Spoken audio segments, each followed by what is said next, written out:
Okay, so I'm gonna try and squeeze in one more video before life gets chaotic again.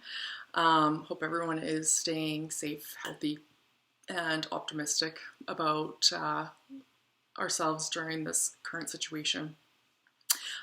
This video is going to be something that's somewhat tied to where we're at with kind of being stuck in one spot. And it's an idea that I had regarding working with your strengths, or the opposite of what happens when you can't work with your strengths. So not sure how many people out there are familiar with, strength-based HR type of mindsets. So where instead of beating down, say, an employee that has a certain job description that they have to knock off, and whether they're good or not, they have to do each thing, and instead of focusing on the ones that give them energy, HR or the manager focuses on the ones that they are lagging on, and those are usually the ones that they delay and put off because it doesn't give them energy, because it's not their strength.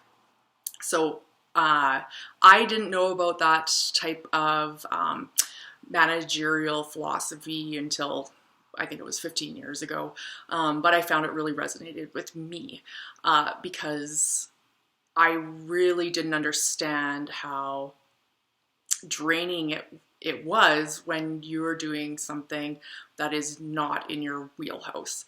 So I've definitely done a lot of introverted, internal discussions with myself about this topic, because I mean, you can always go and evaluate externally to try and understand how other people do it, how people can handle making the things that exhaust you not so exhausting, and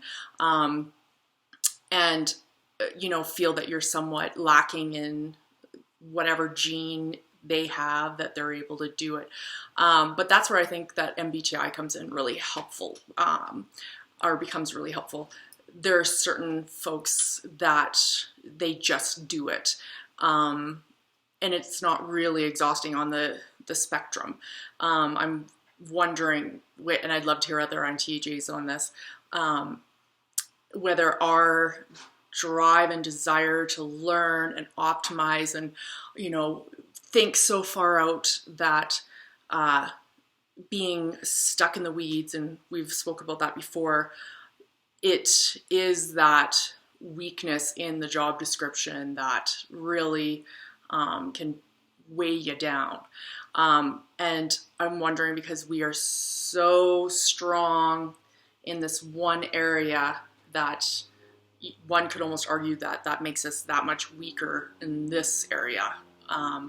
The weaknesses are actually very weak, as opposed to, say, someone who is living more in the middle range on both long range strategic planning. They want to be kind of like the next week, as well as they don't have as big a problem with knocking off tasks on the to-do list regarding like administrative duties.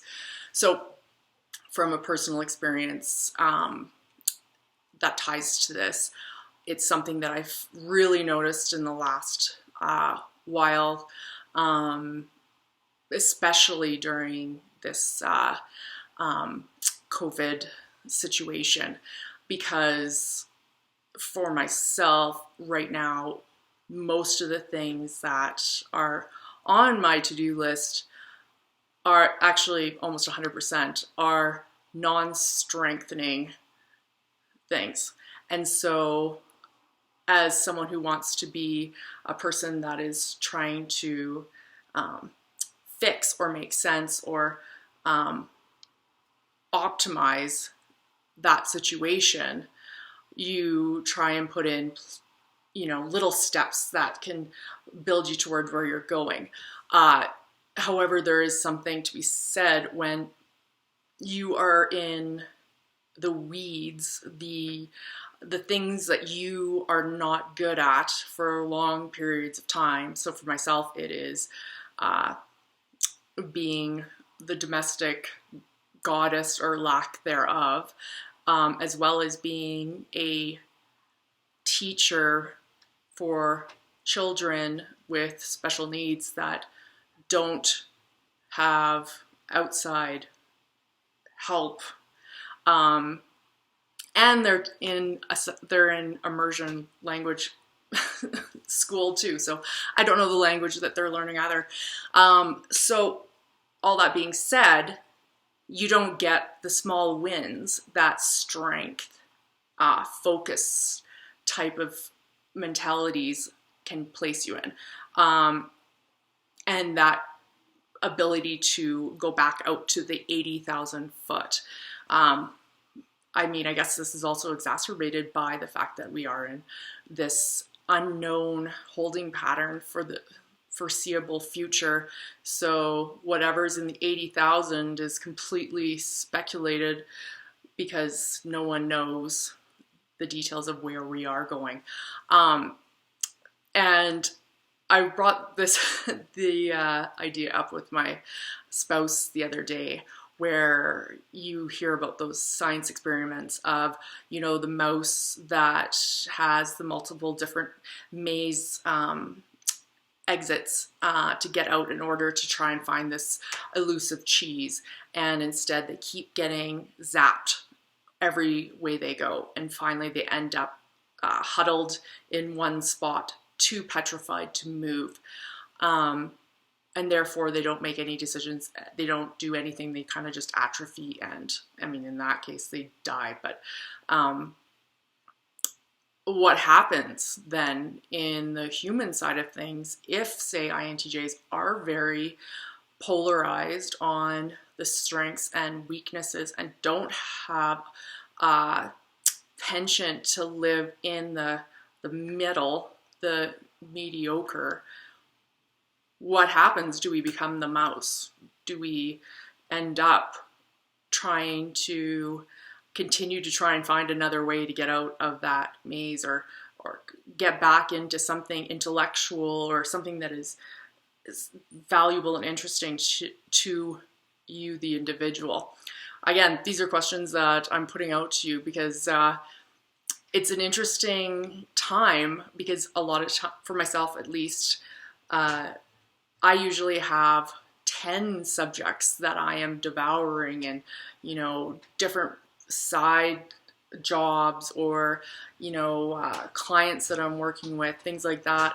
And usually something that's being created in my mind or, you know, actually getting down on paper. And this is a new feeling for me. So anyways, love to hear other people's thoughts on this. It's, I think it's just one of those things that is gonna come through one way or another on the whole dependence on how this situation all plays out for us around the globe. Anyways, a little bit of a darker video, but hope everyone's hanging in there. And as always, video requests put in the comment section, and always love to hear other people's thoughts and ideas in the community, in the comments. Thanks so much.